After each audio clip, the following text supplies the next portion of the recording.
हरि ओम तत्सत। ओके। ओम नमो भगवते वासुदेवाय। श्रीमद् भागवत महापुराण षष्ठ स्कंद पहला अध्याय अजामिलोपाख्यान का प्रारंभ। राजा परीक्षित ने कहा, भगवान, आप पहले निवृत्ति मार्ग का वर्णन कर चुके हैं तथा ये बतला चुके हैं कि उसके द्वारा अर्चिरादि मार्ग से जीव क्रमशः ब्रह्मलोक में पहुंचता है और फिर ब्रह्मा के साथ मुक्त हो जाता है। मुनिवर, इसके सिवा आपने उस प्रवृत्ति मार्ग का भी भली भांति वर्णन किया है जिससे त्रिगुणमय स्वर्ग आदि लोकों की प्राप्ति होती है और प्रकृति का संबंध न छूटने के कारण जीवों को बार बार जन्म मृत्यु के चक्कर में आना पड़ता है। आपने ये भी बतलाया कि अधर्म करने से अनेक नरकों की प्राप्ति होती है और उनका विस्तार से वर्णन भी किया। आपने उस प्रथम मनवंतर का वर्णन किया जिसके अधिपति स्वयंभू मनु थे। साथ ही प्रिव्रत और उत्तानपाद के वंशों तथा चरित्रों का एवं द्वीप, वर्ष, समुद्र, पर्वत, नदी, उद्यान और विभिन्न द्वीपों के वृक्षों का भी निरूपण किया। भूमंडल की स्थिति, उसके द्वीप, वर्षादि विभाग, उनके लक्षण तथा परिमाण, नक्षत्रों की स्थिति, अतल वितल आदि भूविवर और भगवान ने इन सब की जिस प्रकार सृष्टि की उसका वर्णन भी सुनाया। महाभाग, अब मैं वो उपाय जानना चाहता हूँ जिसके अनुष्ठान से मनुष्यों को अनेकानेक भयंकर यातनाओं से पूर्ण नरकों में न जाना पड़े। आप कृपा करके उसका उपदेश कीजिए। श्री सुखदेव जी ने कहा, मनुष्य मन, वाणी और शरीर से पाप करता है। यदि वो उन पापों का इसी जन्म में प्रायश्चित न कर ले तो मरने के बाद उसे अवश्य ही उन भयंकर यातनापूर्ण नरकों में जाना पड़ता है जिनका वर्णन मैंने तुम्हें 5वें स्कंद के अंत में सुनाया है। इसलिए बड़ी सावधानी और सजगता के साथ रोग एवं मृत्यु के पहले ही शीघ्र से शीघ्र पापों की गुरुता और लघुता पर विचार करके उनका प्रायश्चित कर डालना चाहिए। जैसे मर्मज्ञ चिकित्सक रोगों का कारण और उनकी गुरुता लघुता जानकर झटपट उनकी चिकित्सा कर डालता है। राजा परीक्षित ने पूछा, भगवान, मनुष्य राजदंड, समाज दंड आदि लौकिक और शास्त्रोक्त नरक गमन आदि पारलौकिक कष्टों से ये जानकर भी कि पाप उसका शत्रु है, पाप वासनाओं से विवश होकर बार बार वैसे ही कर्मों में प्रवृत्त हो जाता है। ऐसी अवस्था में उसके पापों का प्रायश्चित कैसे संभव है? मनुष्य कभी तो प्रायश्चित आदि के द्वारा पापों से छुटकारा पा लेता है, कभी फिर उन्हें ही करने लगता है। ऐसी स्थिति में मैं समझता हूँ कि जैसे स्नान करने के बाद धूल डाल देने के कारण हाथी का स्नान व्यर्थ हो जाता है, वैसे ही मनुष्य का प्रायश्चित करना भी व्यर्थ ही है। श्री सुखदेव जी ने कहा, वस्तुतः कर्म के द्वारा ही कर्म का निर्बीज नाश नहीं होता, क्योंकि कर्म का अधिकारी अज्ञानी है। अज्ञान रहते पाप वासनाएं सर्वथा नहीं मिट सकती। इसलिए सच्चा प्रायश्चित तो तत्व ज्ञान ही है। जो पुरुष केवल सुपथ्य का ही सेवन करता है उसे रोग अपने वश में नहीं कर सकते। वैसे ही परीक्षित, जो पुरुष नियमों का पालन करता है वो धीरे धीरे पाप वासनाओं से मुक्त हो कल्याणप्रद तत्व ज्ञान प्राप्त करने में समर्थ होता है। जैसे बांसों के झुरमुट में लगी आग बांसों को जला डालती है, वैसे ही धर्मज्ञ और श्रद्धावान धीर पुरुष तपस्या, ब्रह्मचर्य, इंद्रिय दमन, मन की स्थिरता, दान, सत्य, बाहर भीतर की पवित्रता तथा यम एवं नियम, इन 9 साधनों से मन, वाणी और शरीर द्वारा किए गए बड़े से बड़े पापों को भी नष्ट कर देते हैं। भगवान की शरण में रहने वाला भक्तजन, जो बिरले ही होते हैं, केवल भक्ति के द्वारा अपने सारे पापों को उसी प्रकार भस्म कर देते हैं जैसे सूर्य कोहरे को। परीक्षित, पापी पुरुष की जैसी शुद्धि भगवान को आत्मसमर्पण करने से और उनके भक्तों का सेवन करने से होती है, वैसी तपस्या आदि के द्वारा नहीं होती। जगत में ये भक्ति का पंथ ही सर्वश्रेष्ठ, भयरहित और कल्याण स्वरूप है, क्योंकि इस मार्ग पर भगवत परायण सुशील साधुजन चलते हैं।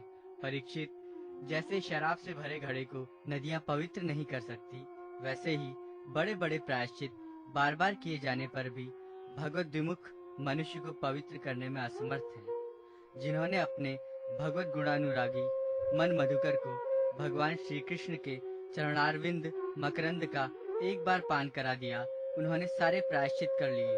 वे स्वप्न में भी यमराज और उनके पाशधारी दूतों को नहीं देखते, फिर नरक की तो बात ही क्या है।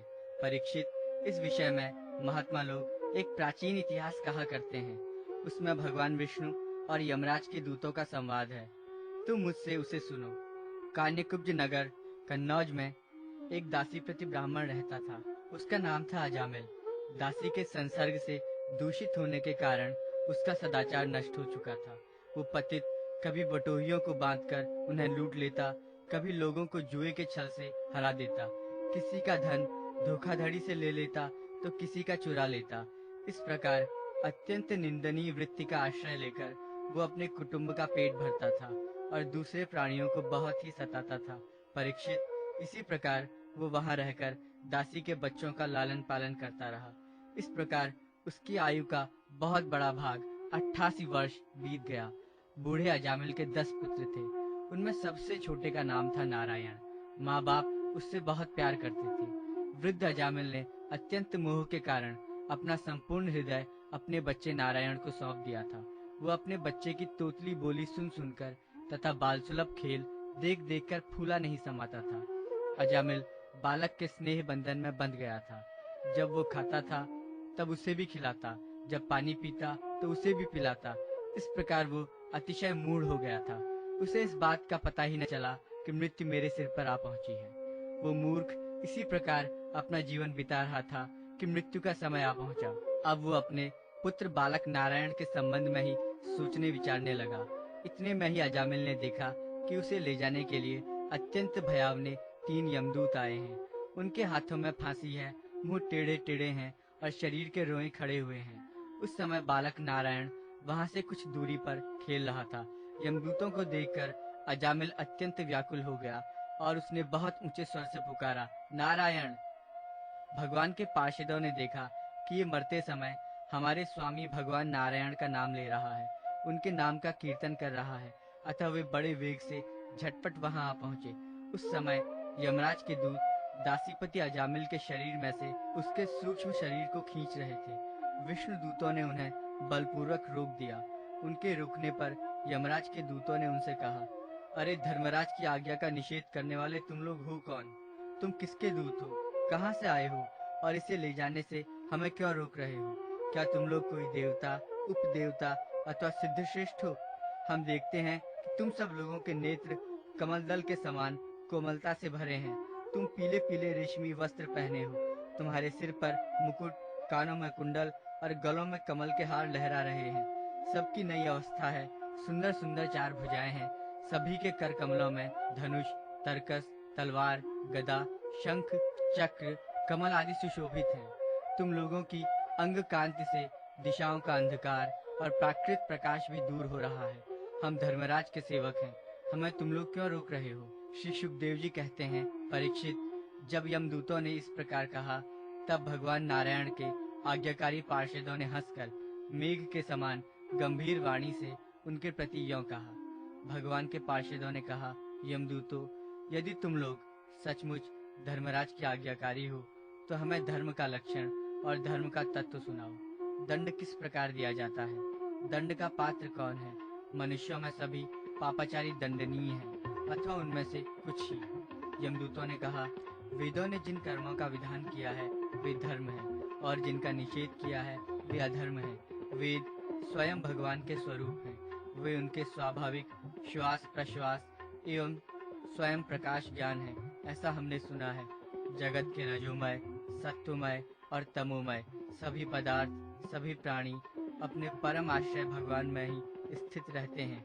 वेद ही उनके गुण, नाम, कर्म और रूप आदि के अनुसार उनका यथोचित विभाजन करते हैं। जीव शरीर अथवा मनोवृत्तियों से जितने कर्म करता है उसके साक्षी रहते हैं। सूर्य, अग्नि, आकाश, वायु, इंद्रियां, चंद्रमा, संध्या, रात, दिन, दिशाएं, जल, पृथ्वी, काल और धर्म, इनके द्वारा अधर्म का पता चल जाता है और तब दंड के पात्र का निर्णय होता है।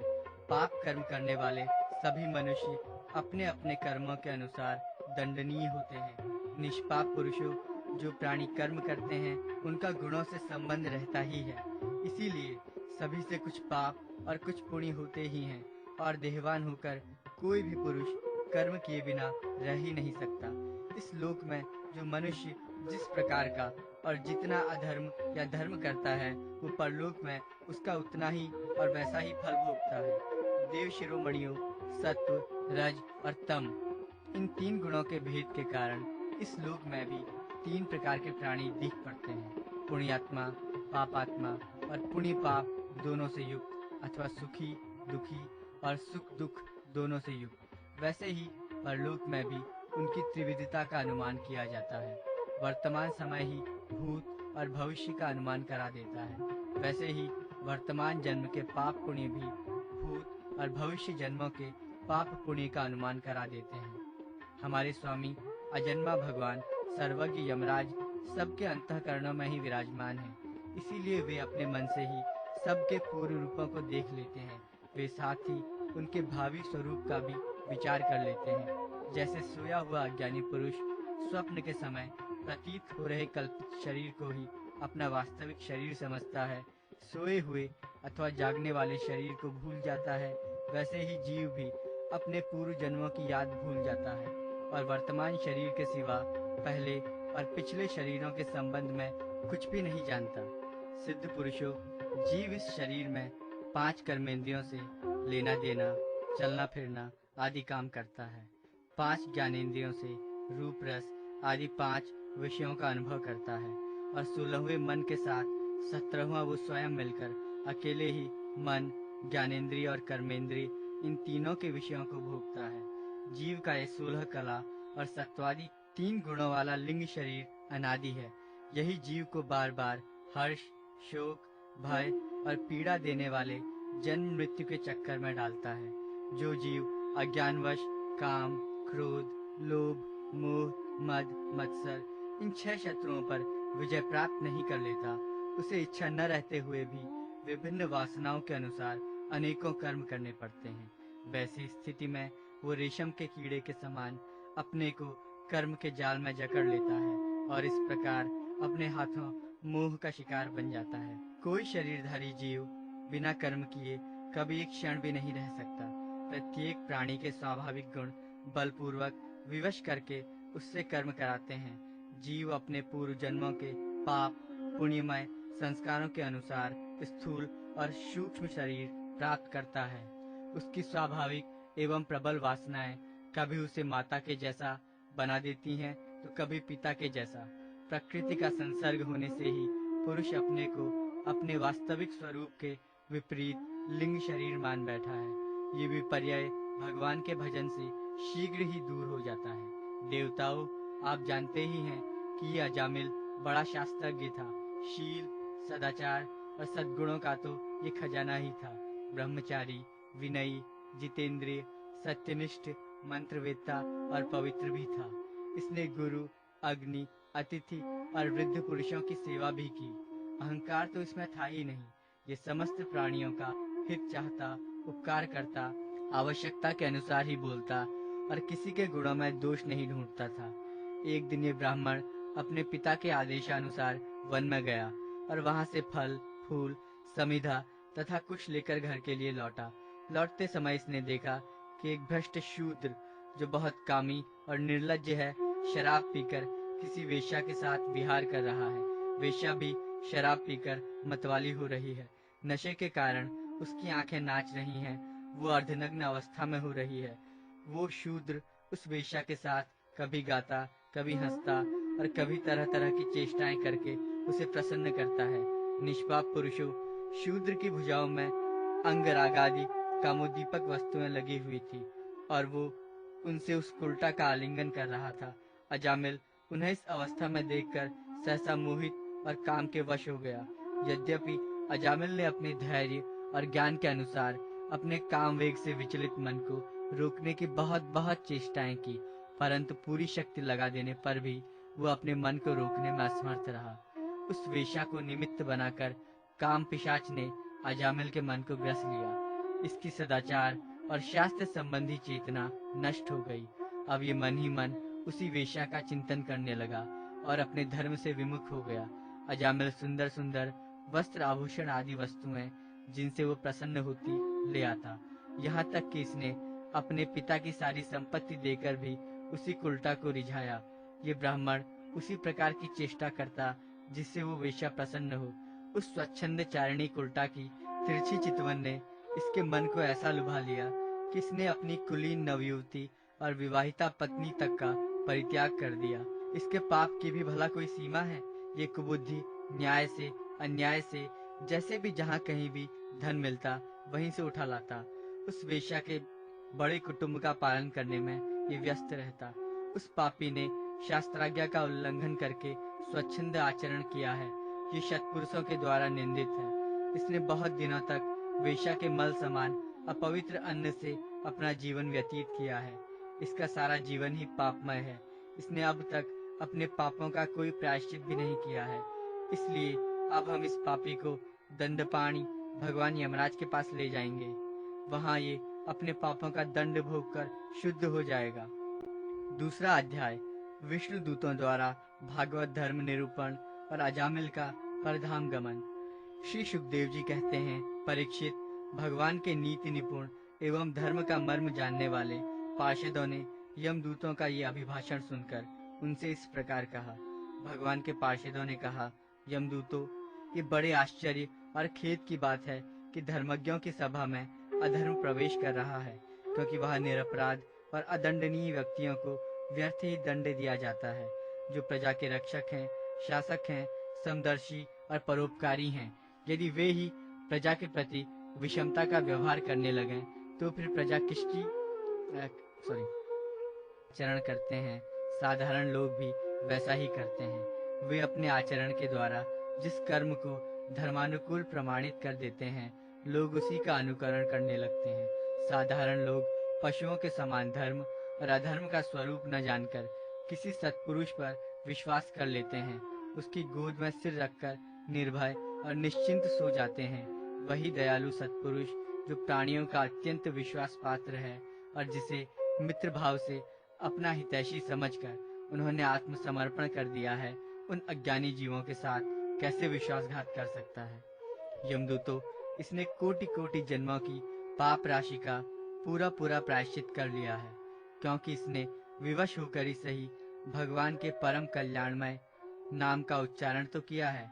जिस समय इसने नारायण इन 4 अक्षरों का उच्चारण किया, उसी समय केवल उतने से ही इस पापी के समस्त पापों का प्रायश्चित हो गया।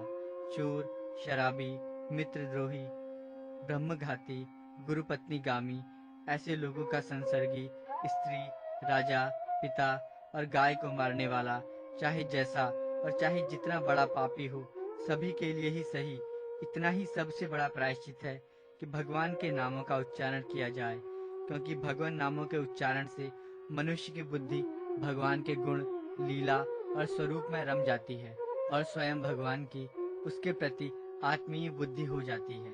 बड़े बड़े ब्रह्मवादी ऋषियों ने पापों के बहुत से प्रायश्चित, कृच्छ, चांद्रायण आदि व्रत बताए हैं, परंतु उन प्रायश्चितों से पापी की वैसी जड़ से शुद्धि नहीं होती जैसी भगवान के नामों का, उनके गुम्फित पदों का उच्चारण करने से होती है, क्योंकि वे नाम पवित्र कीर्ति भगवान के गुणों का ज्ञान कराने वाले हैं। यदि प्रायश्चित करने के बाद भी मन फिर से कुमार्ग में पाप की ओर दौड़े तो वो चरम सीमा का पूरा पूरा प्रायश्चित नहीं है।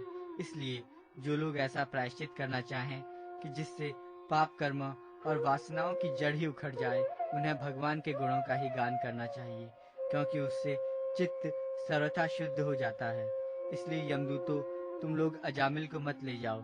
इसने सारे पापों का प्रायश्चित कर लिया है, क्योंकि इसने मरते समय भगवान के नाम का उच्चारण किया है। बड़े बड़े महात्मा पुरुष ये बात जानते हैं कि संकेत में, परिहास में, तान अलापने में अथवा किसी की अवहेलना करने में भी यदि कोई भगवान के नामों का उच्चारण करता है तो उसके सारे पाप नष्ट हो जाते हैं। जो मनुष्य गिरते समय, पैर फिसलते समय, अंग भंग होते समय और सांप के डसते, आग में चलते तथा चोट लगते समय भी विवशता से हरि हरि कहकर भगवान के नाम का उच्चारण कर लेता है, वो यम यातना का पात्र नहीं रह जाता। महर्षियों ने जानबूझकर बड़े पापों के लिए बड़े और छोटे पापों के लिए छोटे प्रायश्चित बतलाए हैं। इसमें संदेह नहीं कि उन तपस्या, दान, जप आदि प्रायश्चितों के द्वारा वे पाप नष्ट हो जाते हैं, परंतु उन पापों से मलिन हुआ उसका हृदय शुद्ध नहीं होता।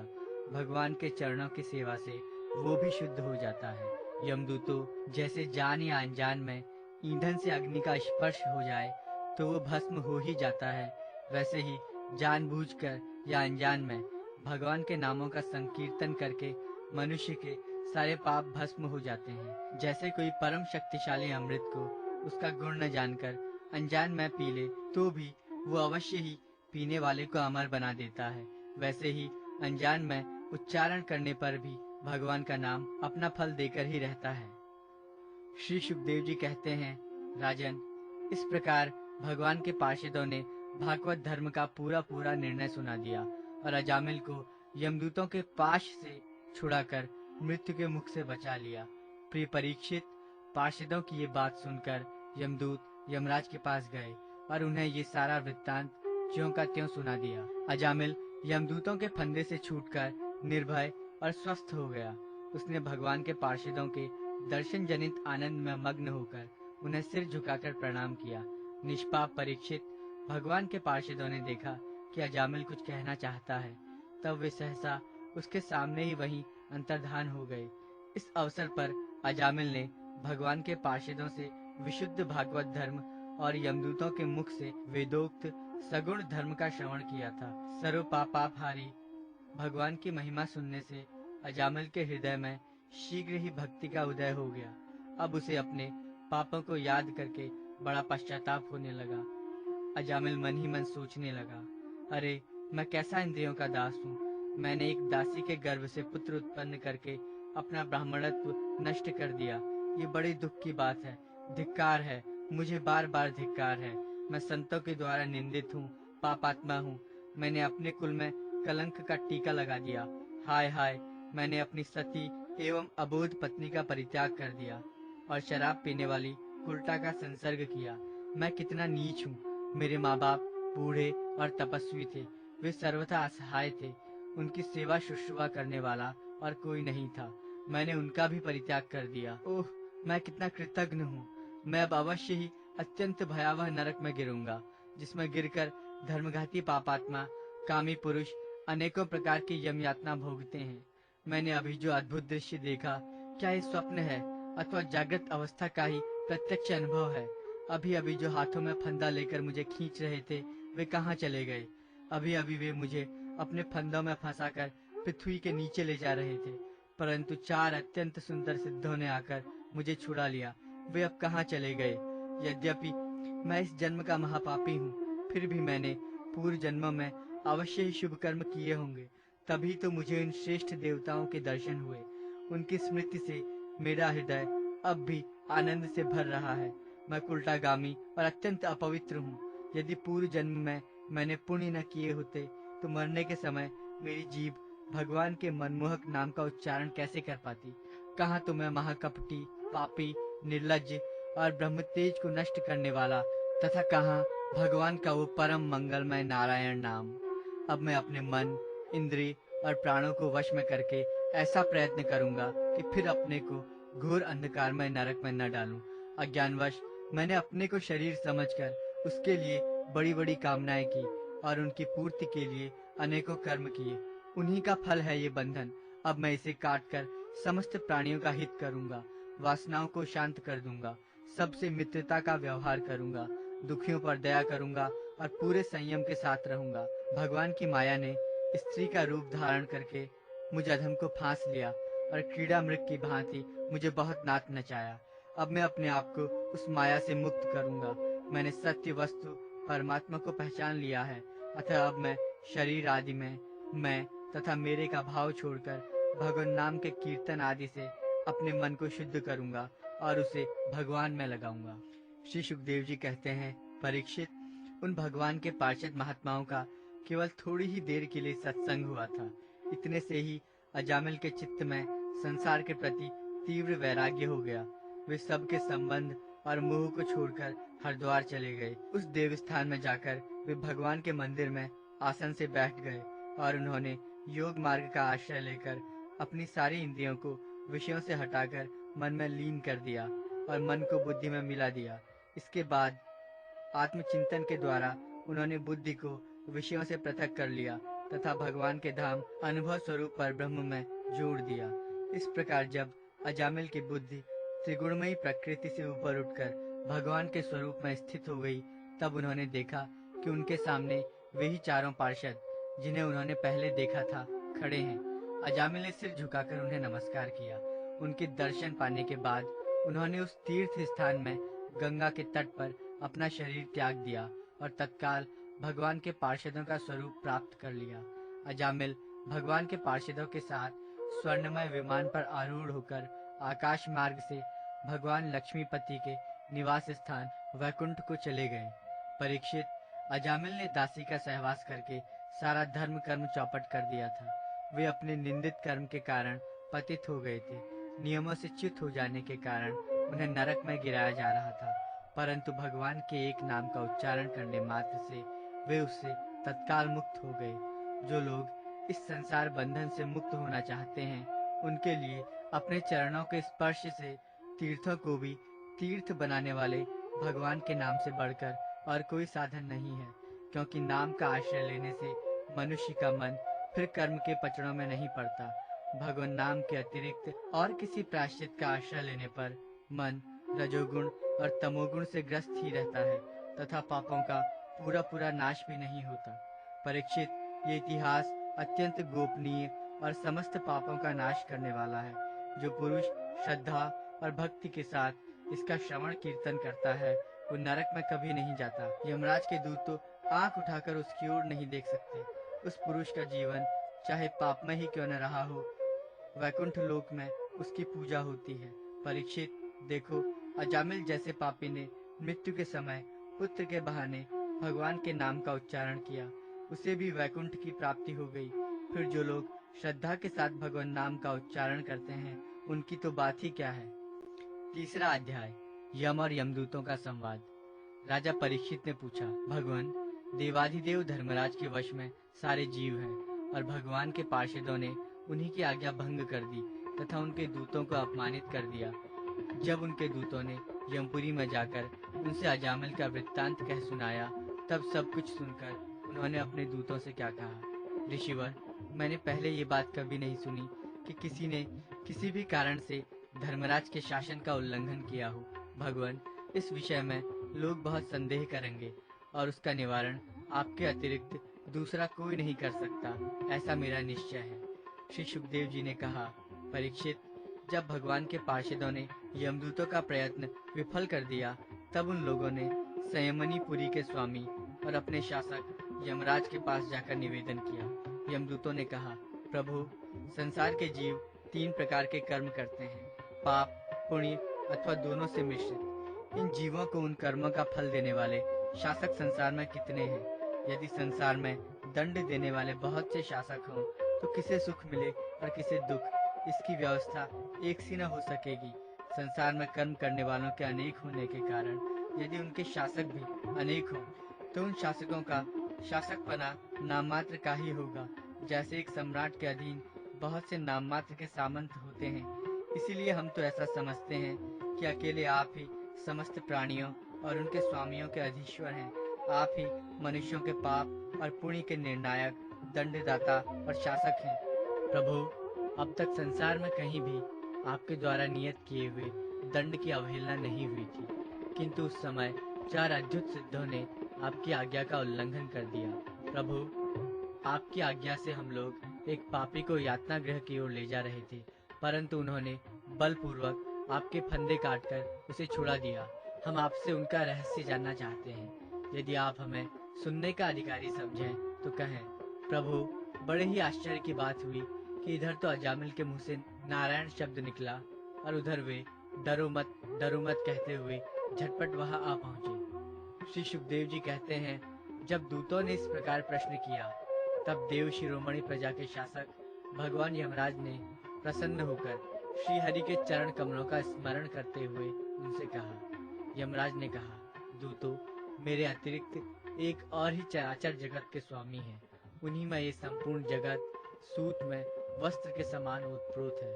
उन्हीं के अंश ब्रह्मा, विष्णु और शंकर इस जगत की उत्पत्ति, स्थिति तथा प्रलय करते हैं। उन्हीं ने इस सारे जगत को नथे हुए बैल के समान अपने अधीन कर रखा है।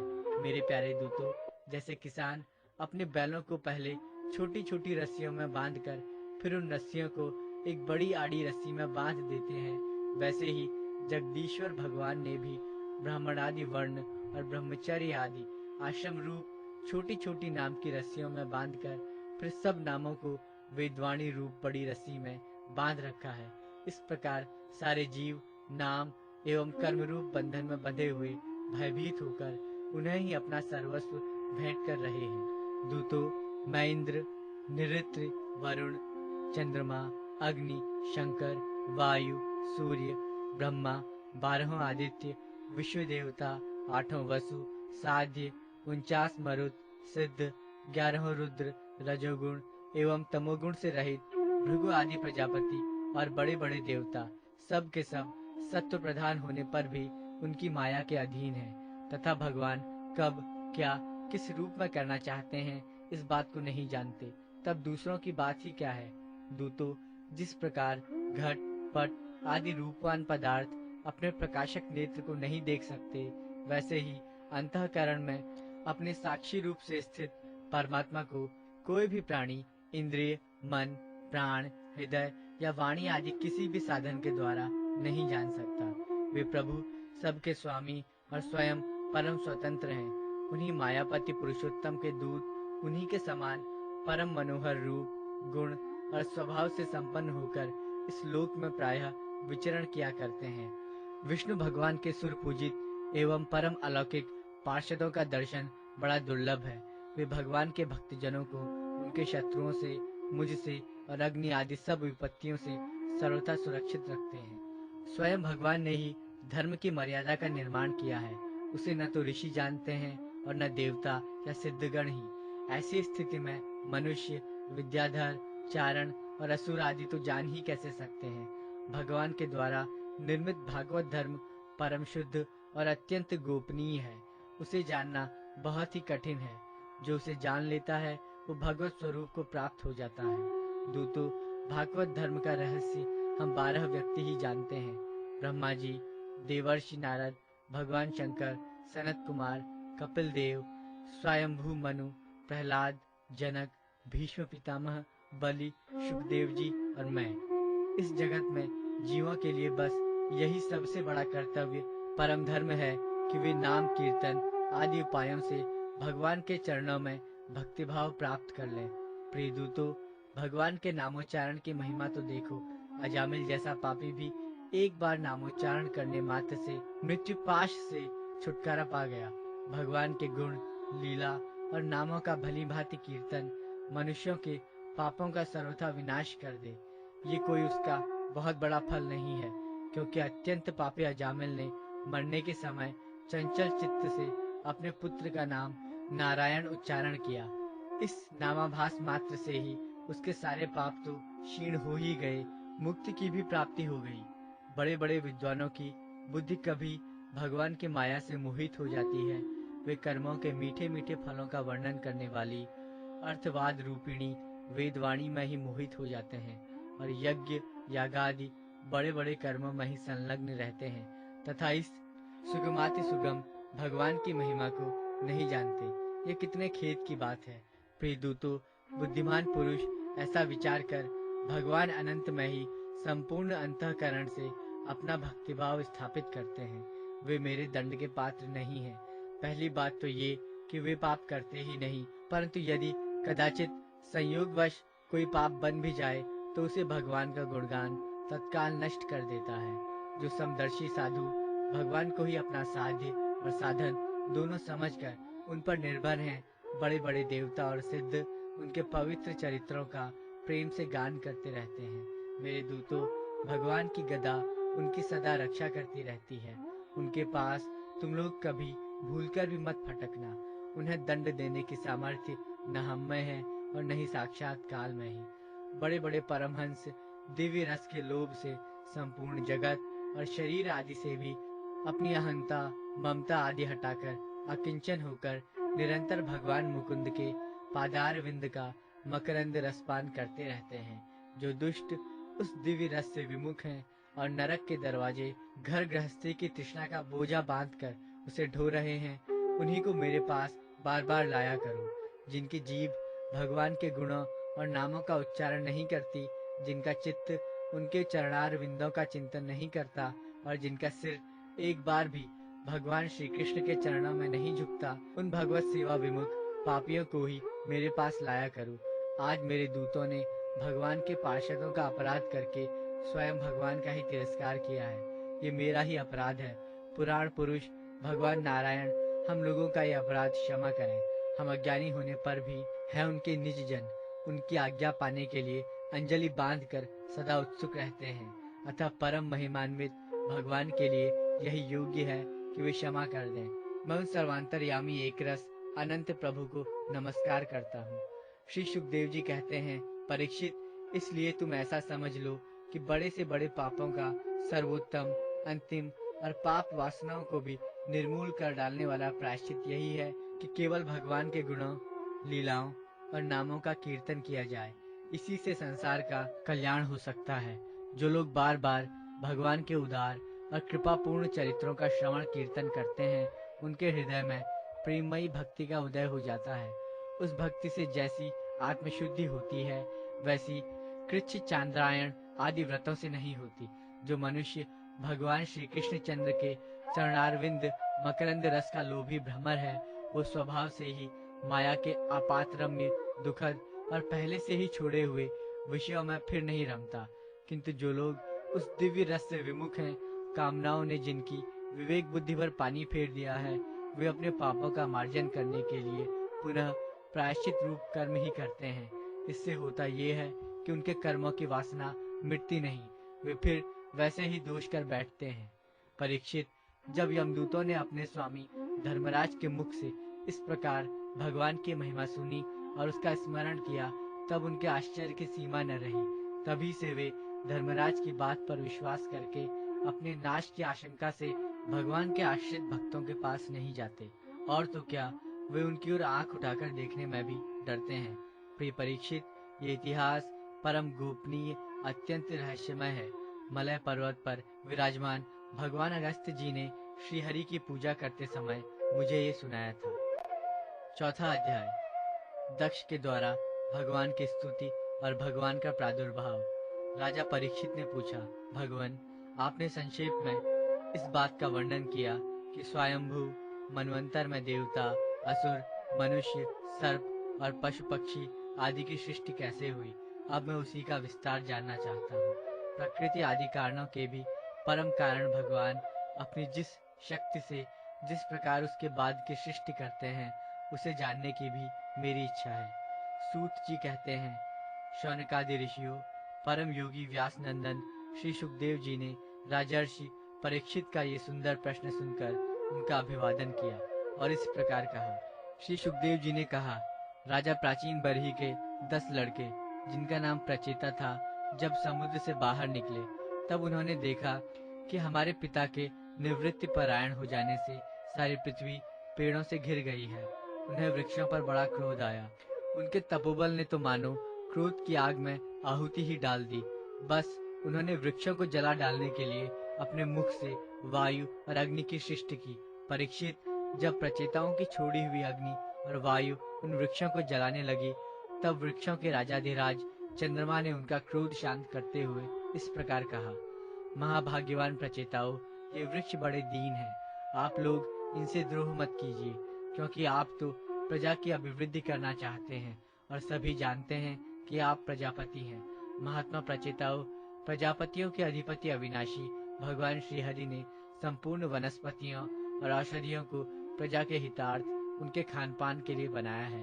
संसार में पाखों से उड़ने वाले चर प्राणियों के भोजन, फल, पुष्पादि अचर पदार्थ हैं। पैर से चलने वालों के घास तृणादि बिना पैर वाले पदार्थ भोजन हैं। हाथ वालों के वृक्ष लता आदि बिना हाथ वाले और 2 पैर वाले मनुष्य आदि के लिए धान, गेहूं आदि अन्न भोजन है।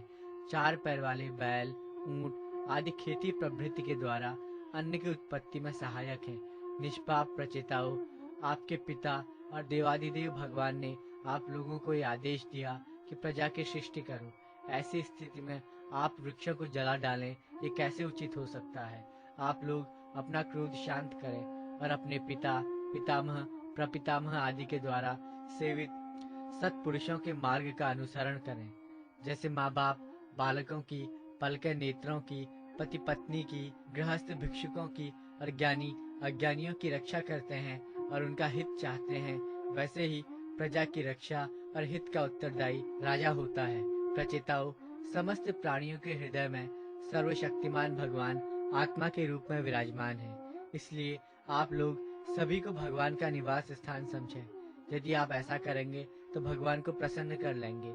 जो पुरुष हृदय के उबलते हुए भयंकर क्रोध को आत्मविचार के द्वारा शरीर में ही शांत कर लेता है, बाहर नहीं निकलने देता, वो काल क्रम से तीनों गुणों पर विजय प्राप्त कर लेता है। प्रचेताओं, इन दीनहीन वृक्षों को और न जलाइए।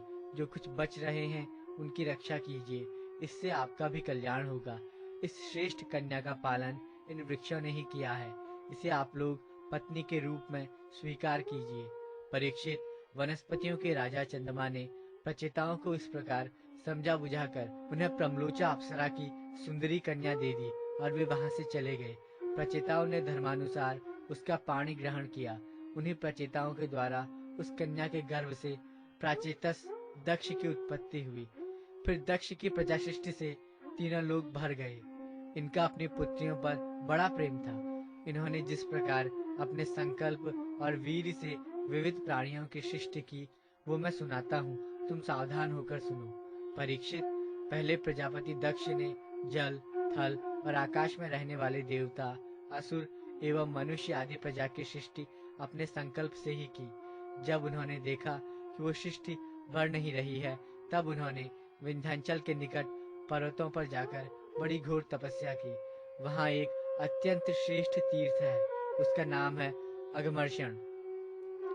वो सारे पापों को धो डालता है। प्रजापति दक्ष उस तीर्थ में त्रिकाल स्नान करते और तपस्या के द्वारा भगवान की आराधना करते। प्रजापति दक्ष ने इंद्रियातीत भगवान की हंसगोही नामक स्तोत्र से स्तुति की। उसी से भगवान उन पर प्रसन्न हुए थे। मैं तुम्हें वो स्तुति सुनाता हूँ। दक्ष प्रजापति ने इस प्रकार स्तुति की। भगवान, आपकी अनुभूति, आपकी चित्त शक्ति अमोघ है।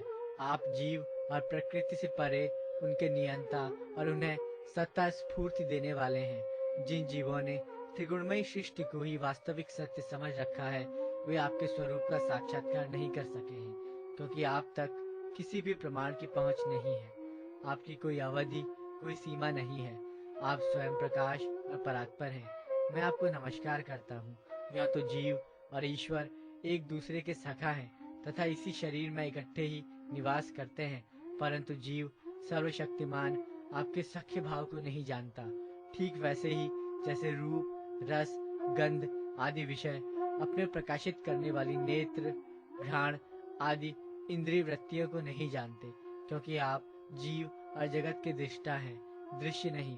महेश्वर, मैं आपके श्री चरणों में नमस्कार करता हूँ। देह, प्राण, इंद्रिय, अंतःकरण की वृत्तियाँ, पंच महाभूत और उनकी तन्मात्राएं, ये सब जड़ होने के कारण अपने को और अपने से अतिरिक्त को भी नहीं जानते, परंतु जीव इन सब को और इनके कारण सत्व, रज और तम इन तीन गुणों को भी जानता है, परंतु वो भी दृश्य अथवा ज्ञेय रूप से आपको नहीं जान सकता, क्योंकि आप ही सबके ज्ञाता और अनंत हैं। इसलिए प्रभु, मैं तो केवल आपकी स्तुति करता हूँ।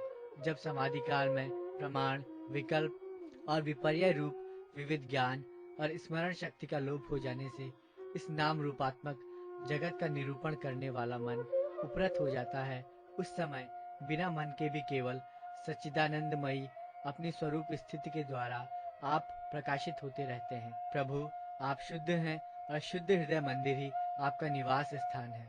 आपको मेरा नमस्कार है। जैसे याज्ञिक लोग काष्ठ में छिपे हुए अग्नि को सामिधेनी नाम के 15 मंत्रों के द्वारा प्रकट करते हैं, वैसे ही ज्ञानी पुरुष अपनी 27 शक्तियों के भीतर गूढ़ भाव से छिपे हुए आपको अपनी शुद्ध बुद्धि के द्वारा हृदय में ही ढूंढ निकालते हैं। जगत में जितनी भिन्नताएं दिख पड़ती हैं, वे सब माया की ही हैं। माया का निषेध कर देने पर केवल परम सुख के साक्षात्कार स्वरूप आप ही अवशेष रहते हैं, परंतु जब विचार करने लगते हैं तब आपके स्वरूप में माया की उपलब्धि निर्वचन नहीं हो सकता। अर्थात माया भी आप ही हैं, अतः सारे नाम और सारे रूप आपके ही हैं। प्रभु, आप मुझ पर प्रसन्न होइए, मुझे आत्म प्रसाद से पूर्ण कर दीजिए। प्रभु, जो कुछ वाणी से कहा जाता है अथवा जो कुछ मन, बुद्धि और इंद्रियों से ग्रहण किया जाता है वो आपका स्वरूप नहीं है, क्योंकि वो तो गुण रूप है और आप गुणों की उत्पत्ति और प्रलय के अधिष्ठान हैं। आप में केवल उनकी प्रतीति मात्र है। भगवान, आप में ही ये सारा जगत स्थित है, आपसे ही निकला है और आपने और किसी के सहारे नहीं, अपने आप से ही इसका निर्माण किया है। ये आपका ही है और आपके लिए ही है। इसके रूप में बनने वाले भी आप हैं और बनाने वाले भी आप ही हैं। बनने बनाने की विधि भी आप ही हैं, आप ही सबसे काम लेने वाले भी हैं। जब कार्य और कारण का भेद नहीं था तब भी आप स्वयं सिद्ध स्वरूप से स्थित थे, इसी से आप सबके कारण भी हैं। सच्ची बात तो ये है कि आप जीव जगत के भेद और स्वगत भेद से सर्वथा रहित एक अद्वितीय हैं। आप स्वयं ब्रह्म हैं। आप मुझ पर प्रसन्न हो प्रभु। आपकी ही शक्तियाँ वादी प्रतिवादियों के विवाद और संवाद का विषय होती हैं और उन्हें बार बार मोह में डाल दिया करती हैं। आप अनंत अप्राकृत कल्याण गुणगणों से युक्त एवं स्वयं अनंत हैं। मैं आपको नमस्कार करता हूँ। भगवान, उपासक लोग कहते हैं कि हमारे प्रभु हस्त पादादि से युक्त साकार विग्रह है और सांख्यवादी कहते हैं कि भगवान हस्त पादादि विग्रह से रहित निराकार हैं। यद्यपि इस प्रकार वे एक ही वस्तु के दो परस्पर विरोधी धर्मों का वर्णन करते हैं, परंतु फिर भी उसमें विरोध नहीं है, क्योंकि दोनों एक ही परम वस्तु में स्थित हैं। बिना आधार के हाथ पैर आदि का होना संभव नहीं, और निषेध की भी कोई न कोई अवधि होनी ही चाहिए। आप वही आधार और निषेध की अवधि हैं, इसलिए आप साकार निराकार दोनों से ही अविरुद्ध समपर ब्रह्म हैं। प्रभु, आप अनंत हैं। आपका न तो कोई प्राकृत नाम है और न कोई प्राकृत रूप, फिर भी जो आपके चरण कमलों का भजन करते हैं उन पर अनुग्रह करने के लिए आप अनेक रूपों में प्रकट होकर अनेकों लीलाएं करते हैं तथा उन रूपों एवं लीलाओं के अनुसार अनेकों नाम धारण कर लेते हैं। परमात्मन, आप मुझ पर कृपा प्रसाद कीजिए। लोगों की उपासनाएं प्रायः साधारण कोटि की होती हैं, अतः आप सबके हृदय में रहकर उनकी भावना के अनुसार भिन्न भिन्न देवताओं के रूप में प्रतीत होते रहते हैं। ठीक वैसे ही जैसे हवा गंध का आश्रय लेकर सुगंधित प्रतीत होती है, परंतु वास्तव में सुगंधित नहीं होती, ऐसे सब की भावनाओं का अनुसरण करने वाले प्रभु मेरी अभिलाषा पूर्ण करें। श्री सुखदेव जी कहते हैं, परीक्षित, विंध्याचल के अगमर्षण तीर्थ में जब प्रजापति दक्ष ने इस प्रकार स्तुति की, तब भक्त वत्सल भगवान उनके सामने प्रकट हुए। उस समय भगवान गरुड़ के कंधों पर चरण रखे हुए थे। विशाल एवं हृष्ट पुष्ट 8 भुजाएं थी, उनमें चक्र, शंख, तलवार, ढाल, बाण, धनुष, पाश और गदा धारण किए हुए थे।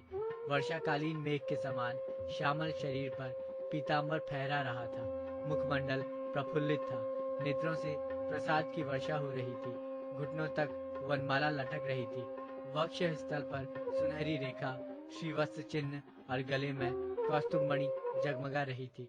बहुमूल्य किरीट, कंगन, मकराकृत कुंडल, करधनी, अंगूठी, कड़े, नुपुर, बाजूबंद अपने अपने स्थान पर सुशोभित थे। त्रिभुवनपति भगवान ने त्रैलोक्य विमोहन रूप धारण कर रखा था। नारद, नंद, सुनंद आदि पार्षद उनके चारों ओर खड़े थे। इंद्र आदि देवेश्वर गण स्तुति कर रहे थे तथा सिद्ध, गंधर्व और चारण भगवान के गुणों का गान कर रहे थे। यह अत्यंत आश्चर्यमय और अलौकिक रूप देखकर दक्ष प्रजापति कुछ सहम गए। प्रजापति दक्ष ने आनंद से भरकर भगवान के चरणों में साष्टांग प्रणाम किया।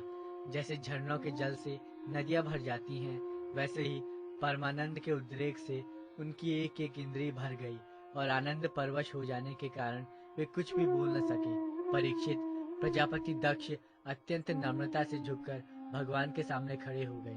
भगवान सबके हृदय की बात जानते ही हैं। उन्होंने दक्ष प्रजापति की भक्ति और प्रजावृद्धि की कामना देखकर उनसे यूं कहा। श्री भगवान ने कहा, परम भाग्यवान दक्ष, अब तुम्हारी तपस्या सिद्ध हो गई, क्योंकि मुझ पर श्रद्धा करने से तुम्हारे हृदय में मेरे प्रति परम प्रेम भाव का उदय हो गया है। प्रजापति, तुमने इस विश्व की वृद्धि के लिए तपस्या की है, इसलिए मैं तुम पर प्रसन्न हूँ, क्योंकि ये मेरी ही इच्छा है कि जगत के समस्त प्राणी अभिवृद्ध और समृद्ध हों। ब्रह्मा, शंकर, तुम्हारे जैसे प्रजापति, स्वयंभू आदि मनु तथा इंद्रादि देवेश्वर, ये सब मेरी विभूतियां हैं और सभी प्राणियों की अभिवृद्धि करने वाले हैं। ब्राह्मण, तपस्या मेरा हृदय है, विद्या शरीर है, कर्म आकृति है, यज्ञ अंग है, धर्म मन है और देवता प्राण है। जब ये सृष्टि नहीं थी तब केवल मैं ही था, और वो भी निष्क्रिय रूप में। बाहर भीतर कहीं भी और कुछ न था, न तो कोई दृष्टा था और न ही दृश्य। मैं केवल ज्ञान स्वरूप और अव्यक्त था। ऐसा समझ लो मानो सब ओर सुषुप्ति ही सुषुप्ति छा रही हो। प्रिय दक्ष, मैं अनंत गुणों का आधार एवं स्वयं अनंत हूँ। जब गुणमयी माया के शोभ से ये ब्रह्मांड शरीर प्रकट हुआ, तब इसमें अयोनिज आदि पुरुष ब्रह्मा उत्पन्न हुए। जब मैंने उनमें शक्ति और चेतना का संचार किया, तब देव शिरोमणि ब्रह्मा सृष्टि करने के लिए उद्यत हुए, परंतु उन्होंने अपने को सृष्टि कार्य में असमर्थ सा पाया। उस समय मैंने उन्हें आज्ञा दी कि तप करो। तब उन्होंने घोर तपस्या की और उस तपस्या के प्रभाव से पहले पहल तुम 9 प्रजापतियों की सृष्टि की। प्रिय दक्ष, देखो, ये पंचजन प्रजापति की कन्या असिंकी है। इसे तुम अपनी पत्नी के रूप में ग्रहण करो। अब तुम गृहस्थोचित स्त्री सहवास रूप धर्म को स्वीकार करो। यह असिंकी भी उसी धर्म को स्वीकार करेगी। तब तुम इसके द्वारा बहुत सी प्रजा उत्पन्न कर सकोगे। प्रजापति, अब तक तुम मानसी सृष्टि होती थी, परंतु अब तुम्हारे बाद सारी प्रजा मेरी माया से स्त्री पुरुष के संयोग से ही उत्पन्न होगी तथा मेरी सेवा में तत्पर रहेगी। श्री सुखदेव जी कहते हैं, विश्व के जीवनदाता भगवान श्री हरि ये कहकर दक्ष के सामने ही इस प्रकार अंतर्धान हो गए, जैसे स्वप्न में देखी हुई वस्तु स्वप्न टूटते ही लुप्त हो जाती है। 5वां अध्याय। श्री नारद जी के उपदेश से दक्ष पुत्रों की विरक्ति तथा नारद जी को दक्ष का शाप। श्री सुखदेव जी कहते हैं, परीक्षित, भगवान के शक्ति संचार से दक्ष प्रजापति परम समर्थ हो गए थे। उन्होंने पंचजन की पुत्री असिंकी से हर्यश्व नाम के 10,000 पुत्र उत्पन्न किए। राजन, दक्ष के ये सभी पुत्र एक आचरण और एक स्वभाव के थे। जब उनके पिता दक्ष ने उन्हें संतान उत्पन्न करने की आज्ञा दी, तब वे तपस्या करने के विचार से पश्चिम दिशा की ओर गए। पश्चिम दिशा में सिंधु नदी और समुद्र के संगम पर नारायण सर नाम का एक महान तीर्थ है। बड़े बड़े मुनि और सिद्ध पुरुष वहां निवास करते हैं। नारायण सर में स्नान करते ही हर्यश्व के अंतःकरण शुद्ध हो गए। उनकी बुद्धि भगवत धर्म में लग गई। फिर भी अपने पिता दक्ष की आज्ञा से बंधे होने के कारण वे उग्र तपस्या ही करते रहे। जब देवर्षि नारद ने देखा कि भागवत धर्म में रुचि होने पर भी ये प्रजा वृद्धि के लिए ही तत्पर हैं, तब उन्होंने उनके पास आकर कहा, अरे हर्यश्व, तुम प्रजापति हो तो क्या हुआ? वास्तव में तो तुम लोग मूर्ख ही हो। बतलाओ तो, जब तुम लोगों ने पृथ्वी का अंत ही नहीं देखा, तब सृष्टि कैसे करोगे? बड़े खेद की बात है।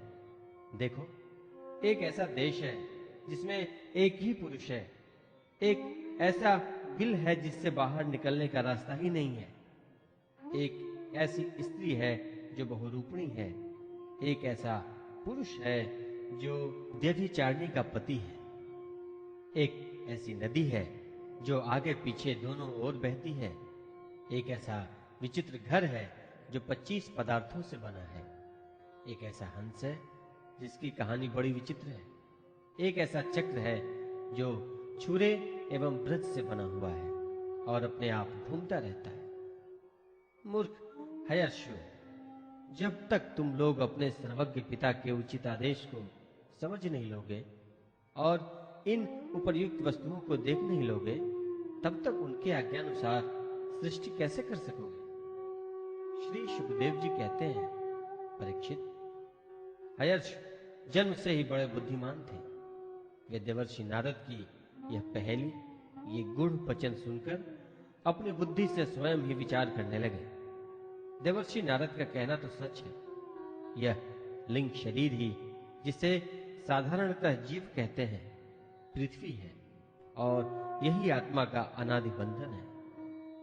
उसका अंत विनाश देखे बिना मोक्ष के अनुपयोगी कर्मों में लगे रहने से क्या लाभ है? सचमुच ईश्वर तो एक ही है। वह जागृत आदि तीनों अवस्थाओं और उनके अभिमानियों से भिन्न, उनका साक्षी तुरीय है। वही सबका आश्रय है, परंतु उसका आश्रय कोई नहीं है। वही भगवान है। उस प्रकृति आदि से अतीत नित्य मुक्त परमात्मा को देखे बिना भगवान के प्रति असमर्पित कर्मों से जीव को क्या लाभ है? जैसे मनुष्य बिल रूप पाताल में प्रवेश करके वहां से नहीं लौट पाता, वैसे ही जीव जिसको प्राप्त होकर फिर संसार में नहीं लौटता, जो स्वयं अंतर ज्योति स्वरूप है, उस परमात्मा को जाने बिना विनाशवान स्वर्ग आदि फल देने वाले कर्मों को करने से क्या लाभ है? यह अपनी बुद्धि ही बहुरूपणी और सत्व रज आदि गुणों को धारण करने वाली व्यभिचारिणी स्त्री के समान है। इस जीवन में इसका अंत जाने बिना, विवेक प्राप्त किए बिना अशांति को अधिकाधिक बढ़ाने वाले कर्म करने का प्रयोजन ही क्या है?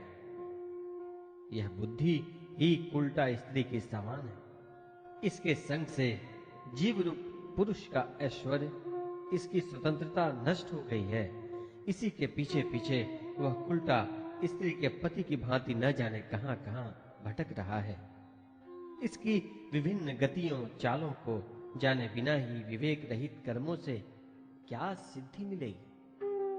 माया ही दोनों ओर बहने वाली नदी है।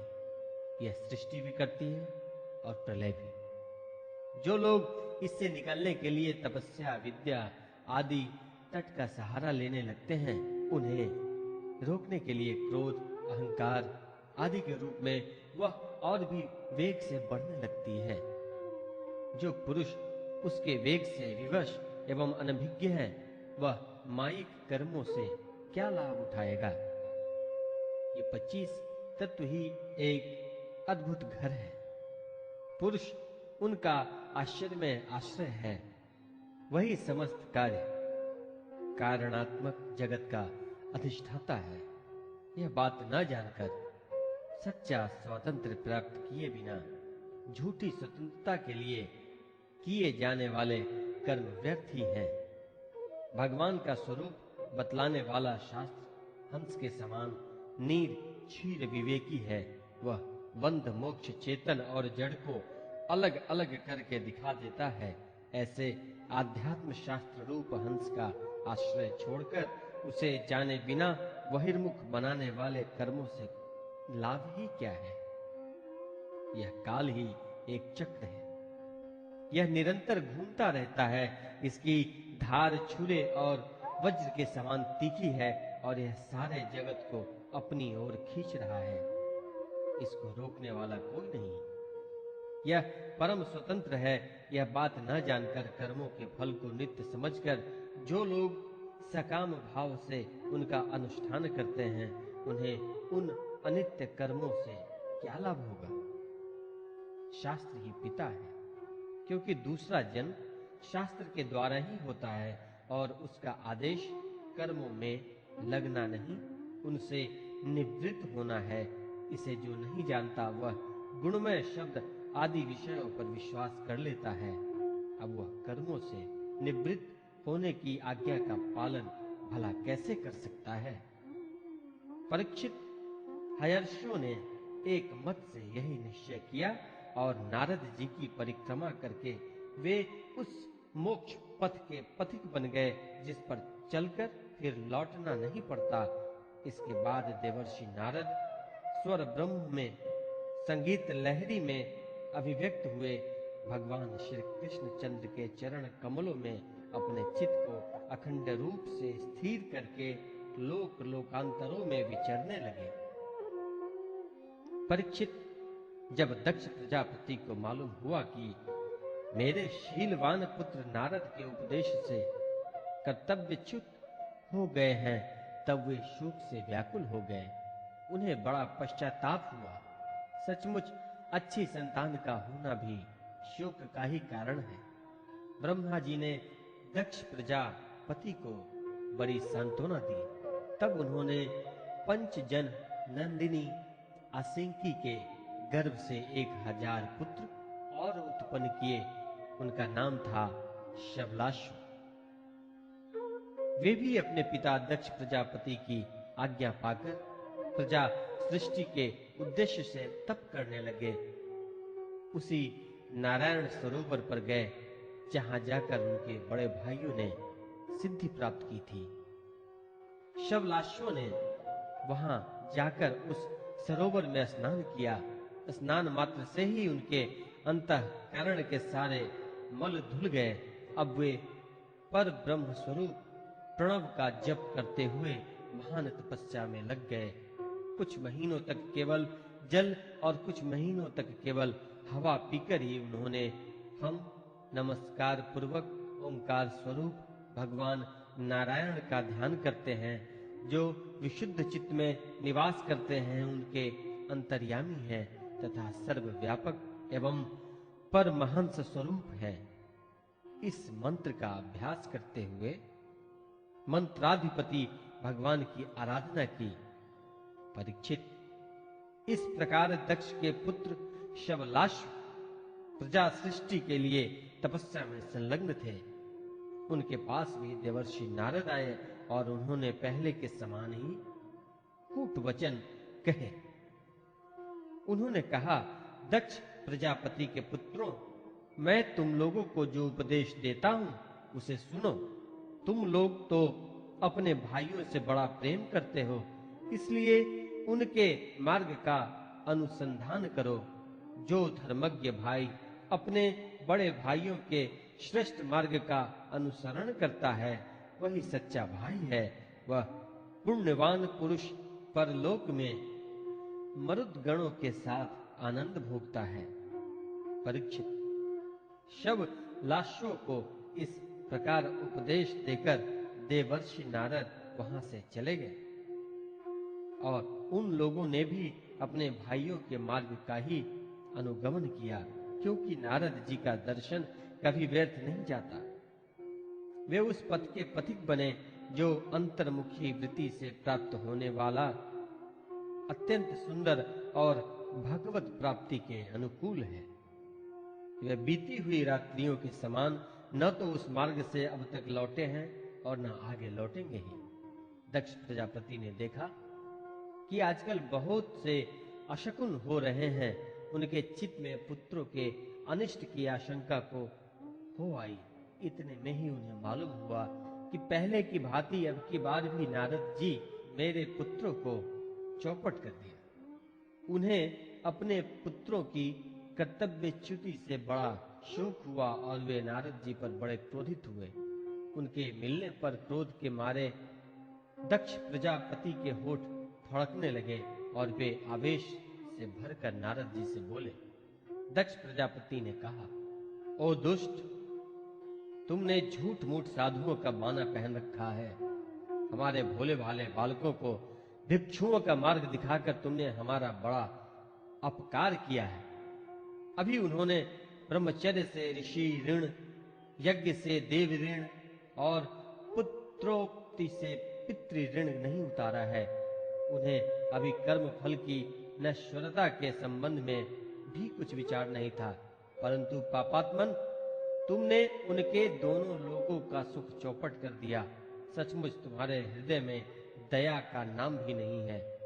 तुम इस प्रकार बच्चों की बुद्धि बिगाड़ते फिरते हो। तुमने भगवान के पार्षदों में रहकर उनकी कीर्ति के कलंक भी लगाया है। सचमुच तुम बड़े निर्लज्ज हो। मैं जानता हूं कि भगवान के पार्षद सदा सर्वदा दुखी प्राणियों पर दया करने के लिए ही व्यग्र रहते हैं, परंतु तुम प्रेम भाव का विनाश करने वाले हो। तुम उन लोगों से भी वैर करते हो जो किसी से वैर नहीं करते। यदि तुम ऐसा समझते हो कि वैराग्य से ही स्नेह पाश विषयासक्ति का बंधन कट सकता है, तो तुम्हारा यह विचार ठीक नहीं है, क्योंकि तुम्हारे जैसे झूठ मूठ वैराग्य क्या स्वांग भरने वालों से किसी को वैराग्य नहीं हो सकता। नारद मनुष्य विषयों का अनुभव किए बिना उनकी कटुता नहीं जान सकता, इसलिए उनकी दुख रूप का अनुभव होने पर स्वयं जैसा वैराग्य होता है, वैसा दूसरों के बहकाने से नहीं होता। हम लोग सदगृहस्थ हैं, अपनी धर्म मर्यादा का पालन करते हैं। एक बार पहले भी तुमने हमारा असह्य अपकार किया था, तब हमने उसे सह लिया। तुम तो हमारी वंश परंपरा का उच्छेद करने पर ही उतारू हो रहे हो। तुमने फिर हमारे साथ वही दुष्टता का व्यवहार किया है, इसलिए मूढ़ जाओ, लोक लोकांतरों में भटकते रहो, कहीं भी तुम्हारे लिए ठहरने को ठौर नहीं होगी। श्री सुखदेव जी कहते हैं, परीक्षित, संत शिरोमणि देवर्षि नारद ने बहुत अच्छा कहकर दक्ष का शाप स्वीकार कर लिया। संसार में बस साधुता इसी का नाम है कि बदला लेने की शक्ति रहने पर भी दूसरे का किया हुआ अपकार सह लिया जाए।